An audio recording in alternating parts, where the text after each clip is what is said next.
नमस्कार, हल्ला बोल सच में आपका स्वागत है। मैं हूं अमित। मैं अक्सर आपको दिखाया करता हूं कि बिहार के सरकारी स्कूल की व्यवस्था कैसी है और बारंबार शिक्षकों की ये शिकायत भी बनी रहती है कि विद्यार्थी विद्यालय आना नहीं चाहता है। बहुतेरे प्राइवेट विद्यालय खुल गए हैं तो लोगों का रुझान प्राइवेट विद्यालय की ओर होता है। ये सोचनीय मुद्दा होता है।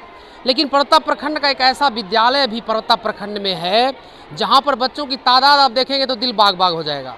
बच्चों का ड्रेस कोडिंग देखेंगे तो दिल बाग बाग हो जाएगा। उसकी प्रस्तावना को सुनेंगे तो दिल बाग बाग हो जाएगा।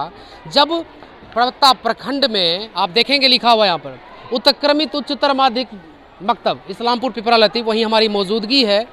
और जब मैं इस विद्यालय में पहुँचा हूँ तो सचमुच दिल खुश हो गया है। और आपको भी, हमारे जितने भी श्रोता हैं, हम जितने भी दर्शक हैं, उनको जब भी आपको मौका मिले तो आप बिहार का एक लौता विद्यालय घूम सकते हैं जहाँ पर कि 1800 बच्चे नामांकित हैं और 1500 बच्चे प्रतिदिन आते हैं। बदनसीबी ये है कि इतना बच्चा विद्यालय में आने के बाद, इतनी सुंदर व्यवस्था के बाद, एक बात मैं भूल गया, वो भी बता दूं आपको कि बराबर इस विद्यालय के बारे में बिहार के शिक्षा सचिव ने कई बार ट्वीट किया इस विद्यालय के सकारात्मक पक्ष के बारे में, क्योंकि काफ़ी बच्चे हैं जो कि अपना उत्कृष्ट कार्य करके, कभी आप देखेंगे कोई मोटर कार बना रहा है, कोई कुछ बना रहा है, जो कि अक्सर जो एक्स्ट्रा कैरिकुलम होता है शिक्षा का, वो अक्सर प्राइवेट विद्यालय में देखने को मिलता है, क्योंकि सरकारी विद्यालय को लोग नज़रअंदाज करते हैं। लेकिन अगर दिल इसको कबूल करे कि हमें सच्ची शिक्षा बच्चों को देनी है तो इसका एकमात्र उदाहरण उत्क्रमित उच्चतर माध्यमिक मकतब इस्लामपुर हो सकता है।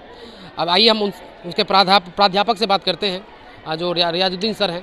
सर, आपका हल्ला बोल सच में बहुत बहुत स्वागत है। जी, बहुत बहुत शुक्रिया कि आपने मेरे विद्यालय के प्रांगण में आए और मैं भी आपका यहाँ इस्तकबाल करता हूँ। आप मेरे यहाँ आए और हमारे समस्या को आप विभाग से लेकर के जनता तक भी पहुँचाएं कि किस समस्या के बीच हम एक तरह से समझिए कि यहाँ पर फर्स्ट जेनरेशन को शिक्षा दे रहे, जहाँ शिक्षा था ही नहीं उस जेनरेशन को शिक्षा देने का। सर, एक रूखा सवाल आपसे है। मैं अक्सर पत्रकारिता के नाते अक्सर विद्यालय जाता हूँ और कहीं ना कहीं स्कूल में जब घुसता हूँ तो उसके जो शिक्षक होते हैं वो पहले ही कह देते हैं पत्रकार को विद्यालय में आना मना है। अगर मैं विद्यालय आऊँगा नहीं तो आपके उत्कृष्ट कार्य को दिखाऊंगा कैसे? इस पे आप क्या कहते हैं सर? नहीं, ये तो बिल्कुल सही बात है। हर इंसान कुछ खूबी और ख़ामी होता है। जब तक ये दोनों बातें उजागर नहीं होंगी, खूबी क्या है ख़ामी क्या है, तो इंसान कभी अपनी ख़ामी को दूर ही नहीं कर सकता। वो हमेशा कहेगा कि मैं अच्छा ही हूँ। मैं कभी नहीं मानता कि मैं 100% परफेक्ट हूँ, इसलिए फरिश्ता नहीं हूँ। और फरिश्ता ही हो परफेक्ट हो सकता है, इंसान से कहीं कमी कोताही है। आप वेलकम है, आप आएँ, ज़रूर हमारी अच्छाई और जो कमी है वो भी दिखाएं। बहुत बहुत धन्यवाद। जैसा कि मैं बार बार आप देख रहा हूँ, बार बार सोशल मीडिया में भी आपके विद्यालय की चर्चा बनी रहती है।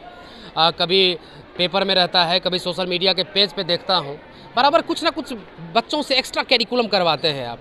कभी कोई बिल्डिंग बना रहा है, इधर मैंने हाल में देखा था 2 दिन पहले कि ये जो विद्यालय है, विद्यालय की प्रारूप की रूपरेखा एक बच्चे ने बनाई थी।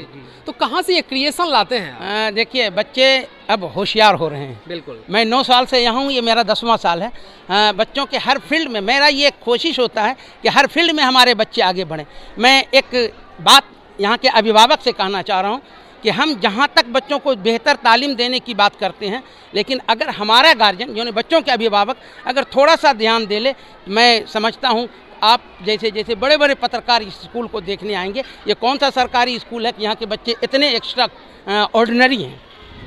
सर, कितने नामांकित बच्चों की संख्या विद्यालय में कितनी है? 1651 बच्चे 1 to 8 में हैं और लगभग 250 बच्चे इसमें हैं 9-10 में। तो 2000 हो गए ना बच्चे? फिर नहीं, 1800 कुछ बच्चे। 1800 कुछ बच्चे हो गए।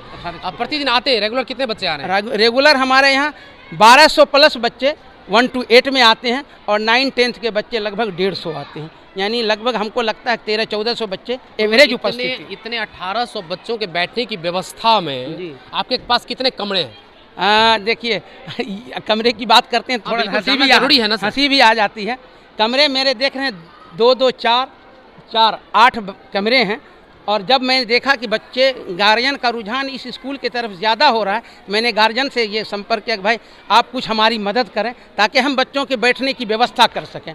और इस लिहाज से मैंने लोगों से कहा और दिया भी, गाली भी सुने, लेकिन कोशिश करिए। तो सबों ने बाद में माना कि नहीं, आप सही काम कर रहे हैं। ये देख रहे हैं, देखिए 6 रूम। एक बात इनकी नोट करने की बात है कि जहाँ शिक्षक सरकारी मोहर लगते शिक्षक नहीं रहता, इस बात को मैं देखता हूँ अक्सर। जो एनर्जी नौकरी पाने में लोग लगाते हैं, जैसे ही सरकारी शिक्षक हो गए तो बस बैठने का काम करते हैं। अक्सर विद्यालय में देखता हूँ।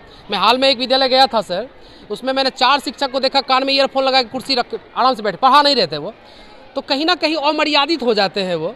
शिक्षक पद एक गरिमा वाला पद है जहाँ पर कि शिक्षा का अलग हम जगाते हैं। और रियाजुद्दीन सर ने क्या किया कि अभिभावक से संपर्क किया कि हमारे बच्चे को बैठने के लिए सरकार मुहैया नहीं करा पा रही है भवन, तो चंदा किया गया। जी। और उसके बाद भवन का निर्माण हुआ। क्या कह रहे थे आप, कितना भवन बनाया आपने? मैं अभी 6 कमरा बन चुका है मेरा, एक देख रहे हैं वो अंडर कंस्ट्रक्शन है। हो सकता है इस मार्च के लास्ट तक मैं उसको भी ढलाई करूं।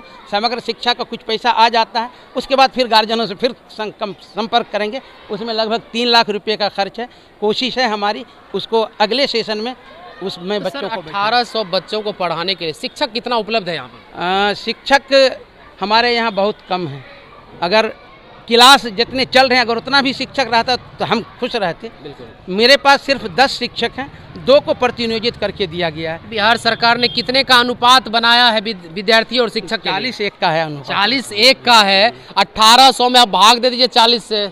हाँ। फिर सोचिए कितना शिक्षक होना चाहिए यहाँ पर, और 10-12 शिक्षक हैं यहाँ। जी सर, जी। तो बड़ी दिक्कत होती होगी फिर पढ़ाने में। बहुत दिक्कत होती है। और किसी दिन कोई शिक्षक छुट्टी पर चले जाते हैं, हमारे जो उच्च वर्ग के बच्चे हैं उनको भेजते हैं क्लास लेने के लिए, ताकि बच्चे हमारा ये न समझे कि हमारी पढ़ाई नहीं हो रही है। और जिस रोज़ पढ़ाना बंद कर देंगे बच्चे यहाँ रहना छोड़ देगा।